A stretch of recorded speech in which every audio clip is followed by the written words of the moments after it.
Welcome to New York's number 2 sports show. The New York Rangers are defeated by the Ottawa Senators 6-2. You could kind of see this one coming in terms of recent games where the Rangers, like I had kind of mentioned, they were starting to give up a lot of chances, a lot of odd man opportunities, and just weren't defensively sound. And that was very much the case in this game. So, it happens. They dropped to 18-5-1. And now they need to reset. They don't play again until Saturday. And at that point, they play Washington. And then the next night, they play the Kings. And then Tuesday, they play the Maple Leafs. So 3 good teams. Washington has been, not as good lately. And I don't expect them to be one of the top teams when it's all said and done. But it is a divisional opponent. It is Peter Laviolette's first time back against Washington. He had coached there the last 3 seasons. And then you're facing a really good Kings team that's especially good on the road, and that game will be at MSG. Then you're facing the Toronto Maple Leafs, who are one of the better teams in the Eastern Conference. So, they have a little bit of a break here, and they definitely need to reset because this was a pretty ugly game. Igor Shesterkin, I think that he's to blame maybe for a couple of goals, but it really wasn't him. I'm not trying to defend him because he wasn't great by any means, but it was a team issue. It was a team defensive issue. Barclay Goodrow left the game after getting hurt in the first period. Kind of a friendly fire situation where Keandre Miller tried to keep the puck in the offensive zone and kind of shoot it into the corner while Goodrow's face was kind of in the way of that. And I think I might have seen like a tooth on the ice, and I think he was bleeding, and he never came back. And so I don't want to speculate, but I'm going to take a guess. I don't think this is going to be a long-term injury, but it is, of course, concerning that he didn't return. Hockey players are crazy, and the fact that, they'll get stitched up or they'll get a cage on their, they'll do whatever it takes to come back. So clearly it's something a little bit more serious than maybe was initially anticipated, but, something to keep an eye on as far as Goodrow's status. Again, I wouldn't think this will be a long-term injury, but maybe he will be out for some time. So, but yeah, Rangers, first 5 to 10 minutes weren't terrible for the Rangers. They had some chances. I just didn't like their game overall. Second period was especially bad. It was just a track meet where just chances back and forth. And Anton Forsberg made some really good saves for Ottawa. The Ranger offense was there. It was. I guess the Rangers did score a power play goal, but they did have a 5-on-3 chance in the third period that went nowhere. So, yeah, you only scored 2 goals, but it wasn't an offensive issue. It was just giving up so many good opportunities. So, to speak on an individual basis, let's start with the defense. Yeah, didn't like a lot of their games, to be honest. Like, the Gustafsson-Schneider pair I didn't think was really all that good. And the one thing I'll give a lot of credit to is Schneider took a high hit in the third from Kubalik, and Gustafsson went in there and defended his defensive partner and got into a fight. So again, it wasn't for lack of effort. They stuck together as a team. So, again, it does happen, but I do think that it was something that we kind of saw, at least I saw coming in a way. Just as far as, and I think that it kind of takes a loss to kind of shake the bad habits, because they were winning games, giving up a lot of goals doing it. And before that, the Rangers were really, really, really sound structurally and weren't allowing goals. And now they are a lot. So again, I didn't love that pair. Jacob Trouba, who I think has had an excellent season, didn't love his game tonight. I feel like Adam Fox is kind of slowly working his way back. It's a shame because he was, doing really, really well before he got injured. And I just feel like, only because we know what he's capable of, which is, top level, Norris Trophy defenseman. I'm not sure what everyone else thinks, but I feel like he's taking a little bit of time to get going.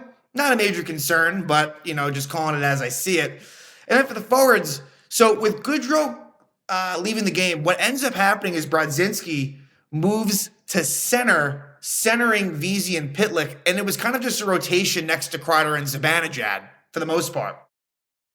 And unfortunately, I thought Brodzinski's game, and again, it's tough to criticize him, but I didn't love, even before he got, pushed down to that, I guess you want to call it fourth line maybe, wasn't creating the energy that maybe he had in other games, and some defensive lapses. Really overall, just a lot of bad turnovers. The Rangers could not get the puck out of the zone, and it led to goals the other way for Ottawa. Not great coverage in front of the net. Trying to think like who else. Yeah, again, just really a collective effort of not so good turnovers. So let's get into it. Ottawa won their last game, but it's been a disappointing season for them. Ottawa, this roster isn't all that bad. And one player that stands out is Vladimir Tarasenko. If Ottawa does not turn it around, I definitely think that Tarasenko back to the Rangers makes a lot of sense. I really, really do. I thought that, unfortunately, you lump Kane into it and it becomes a whole thing. Tarasenko by itself, I really liked his game last season for the Rangers. Was it amazing? No, but I thought that it fit a purpose, and I think that he could be useful to this team and look pretty damn good tonight for the Senators. So this game, Rangers start out okay. The Rangers were okay. They got worse. So I guess comparatively, their start was all right. At 7:42, Artemi Panarin trips Artem Zub, which was unfortunate because the Rangers had some opportunities. It was the right call, but that happens. The Rangers kill that off, but soon thereafter, at the 11-minute mark, it's a goal by Brady Tkachuk, his 12th goal of the season, from Artem Zub and Giroux. So a shot from Zub at the point. Tkachuk all alone. Nothing Igor could do about this one. Tkachuk tips it in. Wish that, again, Schneider was kind of near him. You need to be on Brady Tkachuk. He is a force. Think about, Kreider is one of the better players in front of the net. Matthew Tkachuk, Brady Tkachuk's one of the best. And so that makes it 1-0. Then at 13:21, Jacob Trouba holds the stick of Josh Norris. The Rangers kill that one off. But then at 18:34, it's a wraparound goal for Claude Giroux. His 7th goal of the season from Bernard Docker and Norris. And this is a play where, I wish that Igor was a little bit quicker to go from post to post, but he made the initial save. And Giroux beats Zibanejad, and just a good effort by Claude Giroux to make it 2-0. So at this point, I'm kind of feeling all right, this kind of feels a little bit like the Nashville game a couple games ago. It's feeling like that a little bit. Rangers draw a penalty. Dominic Kubalik is called for goalie interference at 19:44. And early in the second period, the Rangers score power play goals. So you're feeling good about things at this point. It's a goal by Panarin, his 16th goal of the season from Fox and Zibanejad. Makes it 2-1 just like that. But then at 5:13, it's a goal by Tarasenko, his 4th goal of the season from Batherson and Stützle.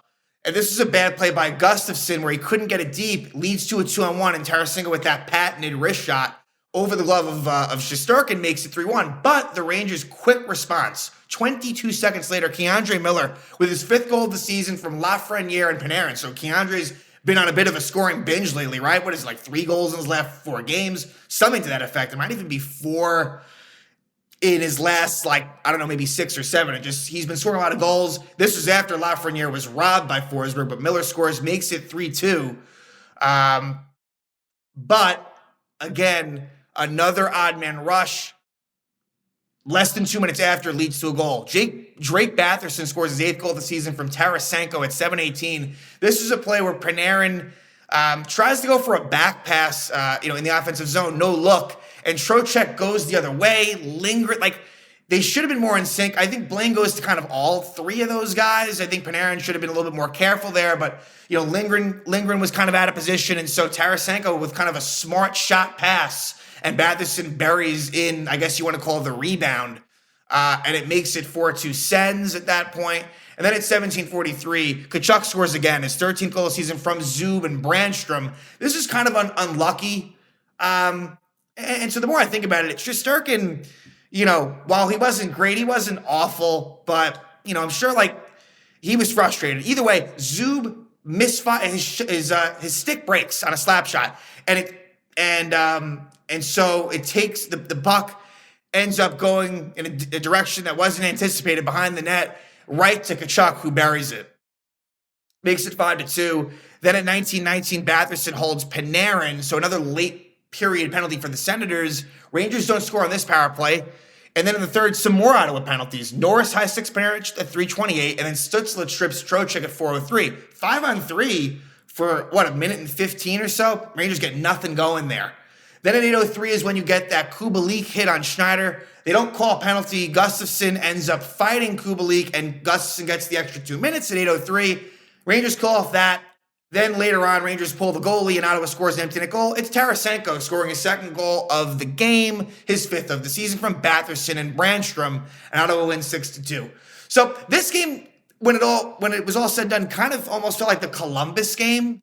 I think that was kind of the most similar one, where that second game of the year where it wasn't as if the Rangers didn't have a lot of opportunities, but also just way too many odd man rushes. Way too many prime score opportunities for Ottawa. It was too easy. Ottawa was the better team. They deserved to win.